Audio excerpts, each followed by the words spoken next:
Hello Libra, Sun, Moon, Rising, and Venus signs. Kamusta kayo? Sana po nasa mabuti kayong kalagayan. Welcome back po sa Star Tarot. At kung bago kayo dito, welcome din po kayo. Please subscribe, like, share my videos, and leave me a comment kung nakaresonate po kayo. Thank you.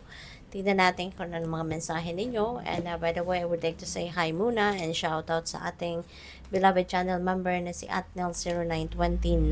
Maraming salamat po for your support sa aking channel.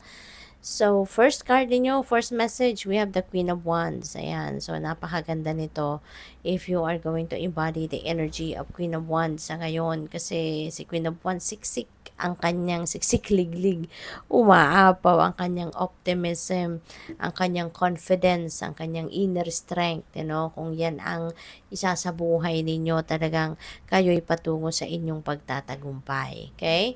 Kasi kung meron din kayo ritong mga gustong gawin sa buhay, meron kayong mga endeavor na gusto ninyong simulang gawin sa ngayon, while you are embodying the Queen of Wands, siguro ka dyan, no, na talagang yan ay mararating mo, yan ay maa-achieve mo, yan ay maa-accomplish mo, anumang bagay yan na gagawin mo. Kasi si Queen of Wands, hindi niya hahayaan na maantala kung ano man ang kanyang gustong gawin.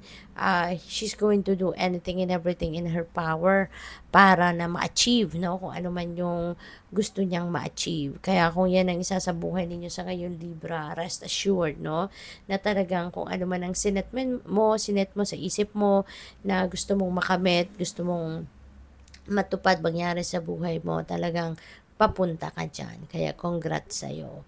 And good luck.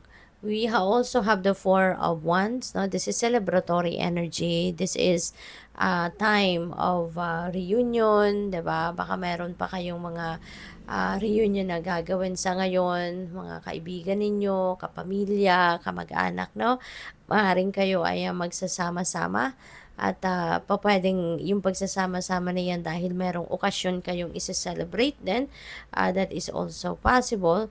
Or baka meron ditong kunyari okasyon, no, birthdays, anniversary, kasalan, engagement, may mga ganon. Or baka achievement, no, baka meron kayong achievement at achievement ang inyong pamilya.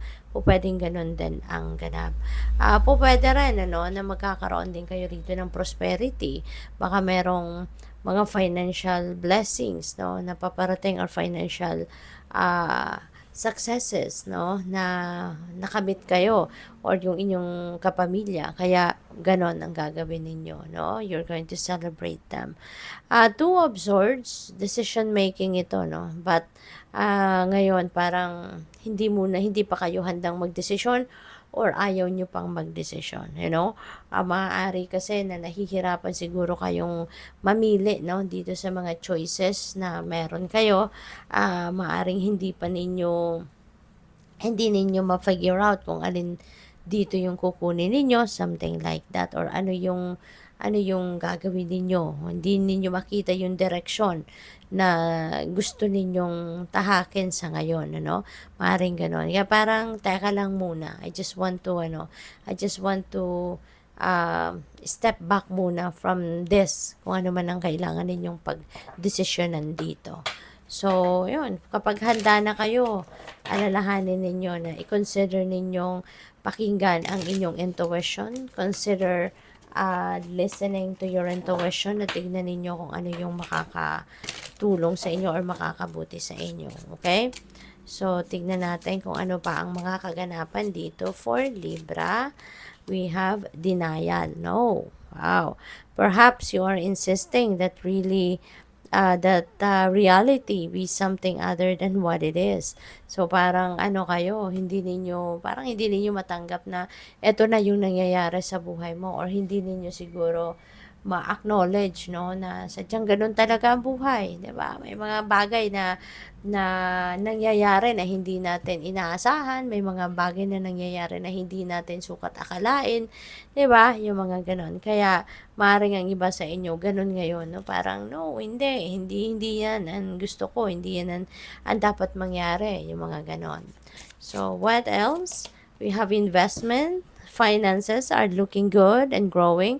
So, pagdating sa pera, no, maganda yung kaganapan sa buhay ninyo. Ito, 'di ba, finances are looking good, no? Yung kaperahan ninyo, magandang sitwasyon, estable, at kumikita, no? Siguro meron din talaga kayong mga investment at maganda ang kita, maganda ang balik, no, ng mga perang itong ininvest ninyo kung saan man. So, this could also be a reminder, no, sa inyo na kung kayo ay balak mag-invest, mag-invest pa kung meron kayong karagdagang gustong pag-invest na ng inyong pera, now is the best time daw, no, to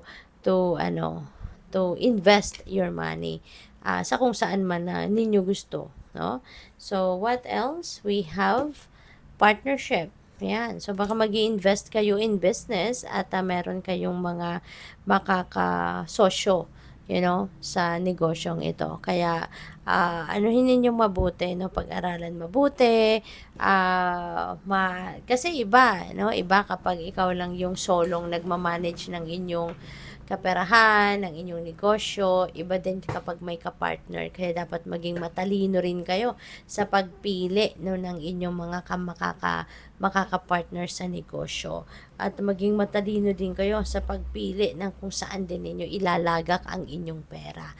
Okay? Kasi alam mo na, marami nang mambubudol sa ngayon. Kaya make sure na huwag kayong basta-bastang magsisettle sa kung ano lang yung sinasabi, no, sa mga proposal, 'di ba, sa inyo. Kailangan imbestigahan ninyo, alamin ninyo, no, linawin ninyo kung ano yung nilalaman ng inyong mga kontrata, lalo na sa mga business partnerships and investments. Okay?